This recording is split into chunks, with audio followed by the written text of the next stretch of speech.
At the end of the day, nothing happened. What I did was consistent with my job as being a United States Senator, chairman of the Judiciary Committee, but it was just not me. 3 United States senators were opening up Pandora's box. I think the system in this country is getting off the rails, and we have to be careful not to use the legal system as a political tool. Who does that? Pointing the finger at colleagues instead of just, wow. That was Senator Lindsey Graham, of course, reacting to the news that the special grand jury in Fulton County, Georgia, recommended he be indicted along with Trump and many of his cronies. Georgia grand jury's report, based on interviews with 75 witnesses, finalized months ago, but only released today. Now, thanks to that report, we've learned that Graham was not only one of Trump's co-conspirators, who District Attorney Fani Willis declined to indict despite a recommendation from the special grand jury. They ultimately recommended that Willis indict 39 people. She indicted only 19. We say only.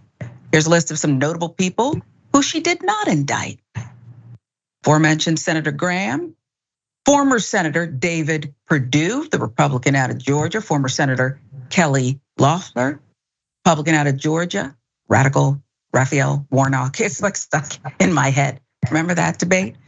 Lawyers Boris Epstein, Clayton Mitchell, and Lynn Wood, who has lost a step or two. Former State Senator William Ligon, former Trump National Security Advisor Mike Flynn, and former state rep Alex Kaufman.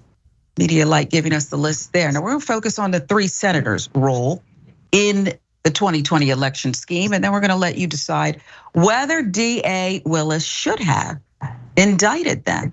They played, it seemed, an integral role in this. But first, here's a brief refresher on how they helped Trump's plot to steal the election. Start with Lindsey Graham. He repeatedly prodded Georgia Secretary of State Brad Raffensperger and his colleagues on the phone about the signature matching of ballots in the Atlanta area. Raffensperger told CNN in November 2020 he believed Graham implied that he should try to throw out some ballots in the heavily Democratic county. But here's the catch: the phone calls are not known to have been recorded, at least not this one. Recollections differ about exactly what was said, factors that probably figured into the decision of Madam DA Willis not to charge Graham. New York Times with that nugget there. And now here's what Purdue and Loeffler tried to do. Remember them? Purdue was the one who lost his Senate runoff election in January 2021, while Trump was pushing his false claims of fraud, personally urged Georgia Governor Brian Kemp to convene a special session of the legislature to help Trump's quest to overturn the election. Kelly Loeffler, who also lost her runoff election in January 2021, was also at that meeting. Again, CNN will cite them for that one. So we wanna know if you believe DA Fani Willis made the right call in saying, you know what? I'm not gonna put Graham's name down, not gonna put Kelly Loeffler or former Senator David Purdue. Let's go to you first, Cenk, though, and tell us what you think about this, because I know we talked earlier this morning and a lot of it's speculation, but it's still interesting. Yeah, it really is. And I'm curious what your opinion on it is, since you're in Georgia and know some of this politics better than we do.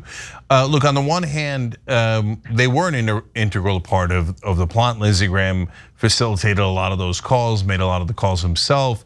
So you say, well, if you're part of the plot, you probably should get charged.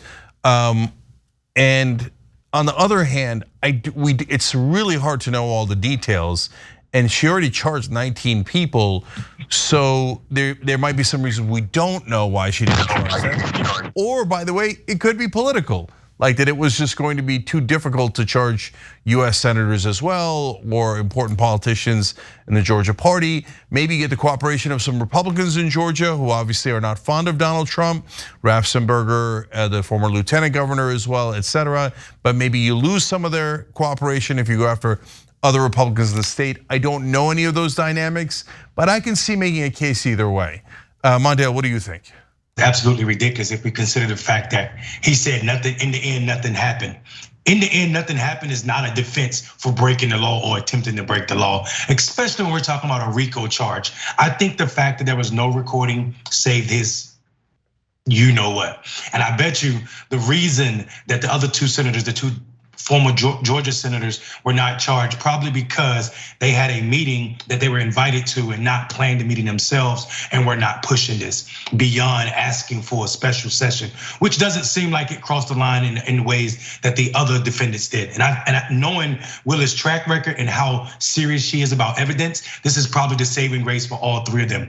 I caution people to get caught up in the BS that Lindsey Graham is spitting about. In the end, nothing happened. Regardless if you all were successful in taking the Capitol or trying to take back the election, the attempt is enough to get you charged. And he is skimming. Another thought, though, maybe these three have provided evidence to Fani Willis, which is why their names are not on that list of charged people. Yeah. That's right. They could be snitches. I think it's a twofold here. I think she would have loved to have Graham. Remember, he started it. He's the one who started this whole thing and got all the eyeballs here in the state of Georgia. But if you include him, it does get awful messy. The toilet's already clogged here. And if you include a US senator, now we're just getting too involved. As far as the other two, the former Senator David Purdue, Kelly Loeffler, I think it's too political. Georgia, like a lot of other states, has its own code, and you can't tick off everybody. So why include them? I wouldn't be surprised if somebody has turned state's evidence, if you will. But it's a tricky one. And I think she has the right people, but I still think she would have loved to have Lindsey Graham have to come down to Georgia here and get arraigned and all of that, stand trial. Yeah, so there's two guys in particular that I want to just focus on as examples here. One is Mike Flynn. So Mike Flynn argued for martial law, which is the worst of all these things. I mean, as you're doing a fake elector plot, if you roll out the tanks while you're doing it, well, it's inarguably unadulterated military coup. So, but they might not have the evidence that he was involved in Georgia in particular. So that's why I say hard for me to judge without knowing all the evidence that Fani Willis has in regards to her particular case. And then the other one is Lindsey Graham, as we've been talking about. Look, would it be absolutely shocking if Lindsey Graham all of a sudden came in as a witness against Donald Trump? Yes, in a sense, of course it would, right? But in another sense, it wouldn't, because he's a constant flip-flopper. He's a Weasley little guy trying to find political advantage wherever he can and only looking out for himself. And Donald Trump's got no room to complain about that. All he ever does is look out for himself. But Lindsey Graham wouldn't do it if Donald Trump looks like he's gonna be the Republican nominee. Only if Donald Trump is in trouble would he then risk the stitches from Donald Trump to be a snitch. But it probably wouldn't be much help anyway, because I can't imagine anyone who has less credibility under oath than Lindsey Graham. I mean, if I was on the jury, I wouldn't believe a word he said, no matter what he said. So what you're saying is he has no integrity. I think that's what he's saying, Mayor. What's your take? Because we learned not long ago that Mark Meadows, his wanting to be severed is not happening. Okay, it's not happening. The judge decided against him, but I'll give you the last word on this one. Yeah, I mean, listen, I haven't been through the 49-page indictment, but it looks pretty scathing. And the idea of the Hatch Act and the judge using that against Mark Meadows while he's on stand, the judge questioned him and asked, do you think that the Hatch Act prevents you from being a part of the campaign or working on the campaign, Donald Trump's campaign I'm talking about. And Mark Meadows himself said, yes, it prevents me. And then the judge told him, well, here you go. This is not some of your duties as the chief of staff. You are actually acting as an appendage or extra of the campaign, and not within your official duties as an employee of the federal government. So I'm super excited about what this says. Of course, we know it's going to go to the 11th Circuit and then probably find its way in the Supreme Court. And who knows what happens at Donald Trump's Supreme Court. But I will say this has to be a dagger in the heart of a lot of the other people who are looking to separate and try to stall their cases by putting it in front of judge to say, we want to move it to federal court.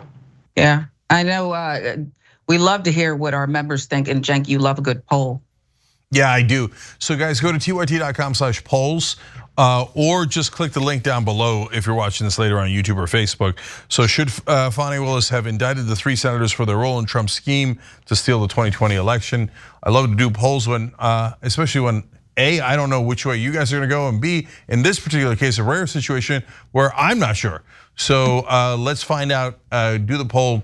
Love to hear from you guys. Thanks for watching The Young Turks, really appreciate it. Another way to show support is through YouTube memberships. You'll get to interact with us more. There's live chat emojis, badges. You've got emojis of me, Anna, John, JR. So those are super fun. But you also get playback of our exclusive member-only shows and specials right after they air. So all of that, all you gotta do is click that join button right underneath the video. Thank you.